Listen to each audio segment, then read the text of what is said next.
Përshëndetje miq. Jam shumë i lumtur që më së fundi tani kemi qeveri të re dhe një ministre shëndetësie të re. Më tuafe, më të mirë se ajo nuk mund të gjendej. Por shikoni pak të video që ndoshta shumë prej jush mund ta kenë parë. Nuk është e vështirë, është shumë e vështirë, por nuk është aq e vështirë, sepse asnjë gjë nuk është e pamundur.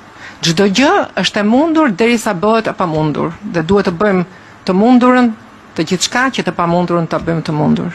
Si ka mundësi tani që një person, nuk duhet ta gjykoj nga ana profesionale, nuk e di është mjeke, nuk e njoh fare se kush është, mund të jetë një mjeke e shkëlqyer, po kjo disleksi që ajo ka kaq të theksuar, që tregon një mungesë formimi të jashtëzakonshëm, një mungesë kulture dhe të mos diturit të formimit një frazë, të jetë disleksike nga ana patologjike, nuk besoj se do kishte shfaqur simptoma dhe si mjeke do ishte kuruar e do ishte përmirësuar. Po të thot këto fraza se mundësia që bën të mundurën dhe të pamundurën e vështirësisë që kalohet me ka përcime edhe nuk di ta them se s'ka më gjë më qesharake sa në një farë mënyrë dhe të dhimbëse ajo qenie, por tregon një mungesë të theksuar formimi. Njëri që nuk di të formojë një frazë, do thotë që s'ka lexuar kur një libër në jetë.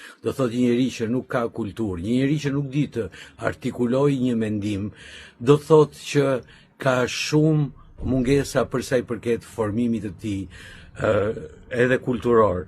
Një arsyetim me dy fraza të thjeshtë që dhe si ministre mund ta kishte eliminuar këtë problem për të mos na bërë të qeshim të gjithë, duke ja dhënë dikujt të shkruante një copë letër dhe ta kishte lexuar vetë. Ja, kjo është qeveria e re dhe ju përshëndes edhe juve ta gëzojmë gjithë ne shqiptarët.